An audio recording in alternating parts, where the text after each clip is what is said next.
এরা ধর্মকে ব্যবহার করে নিজেদের স্বার্থ রক্ষা করার জন্য। এদের একটাই পরিচয়, এরা মিথ্যাবাদী।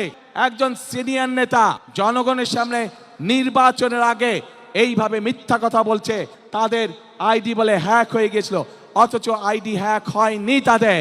আজ আমরা দেখেছি একটি রাজনৈতিক দলের নেতা পরিষ্কারভাবে নারীদেরকে কিভাবে অসম্মানিত করেছে, তাদেরকে খারাপ ভাষা দিয়ে অসম্মানিত করেছে। প্রিয় ভাই বোনেরা, আমাদের নবী করিম সাল্লাল্লাহু আলাইহি সাল্লাম, উনার যে স্ত্রী ছিলেন বিবি খাদিজা, বিবি খাদিজাও ছিলেন একজন কর্মমুখী মহিলা।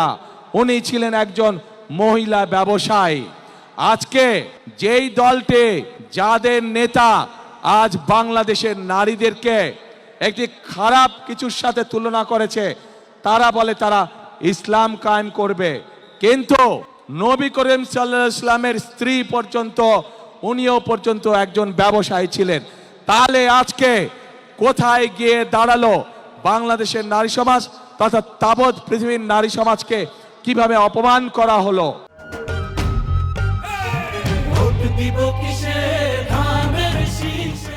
যে দলটি নির্বাচনের আগে দেশের অর্ধেক জনগোষ্ঠীকে ঘরের মধ্যে বন্দী করতে চায়, যে দলটি নির্বাচনের আগে দেশের অর্ধেক জনগোষ্ঠীকে অসম্মানজনকভাবে কথা বলে, তাহলে আপনাদের কাছে আমার প্রশ্ন, আজকে নির্বাচনে যদি তারা কোনোভাবে সুযোগ পায় নির্বাচন পরবর্তী সময়, তাহলে তাদের আচরণ কি হতে পারে?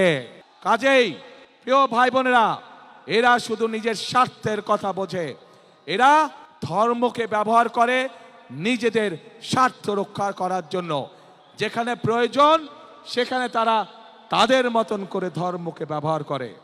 আমরা গতকাল দেখেছি, যখন এই কথা বলার পরে তীব্র সমালোচনা শুরু হলো নারী সমাজ থেকে, যখন এই কথা বলার পরে তীব্র সমালোচনা শুরু হলো সমাজের প্রত্যেকটি মানুষের কাছ থেকে, তখন তারা বলছে তাদের এই আইডি নাকি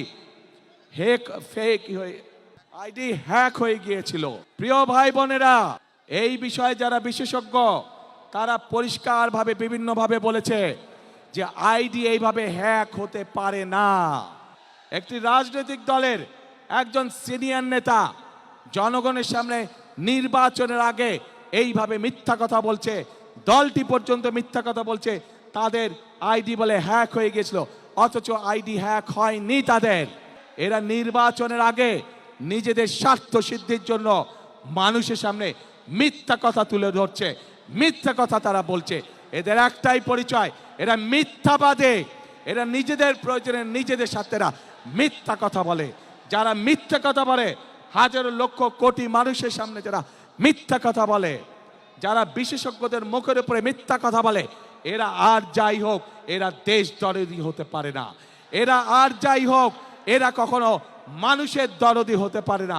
এরা আর যাই হোক, এরা কখনো জনদরদি হতে পারে না। এদের দরদ শুধু এদের নিজেদের লক্ষ্যের জন্য, এদের দরদ শুধু এদের নিজেদের উদ্দেশ্যের জন্য।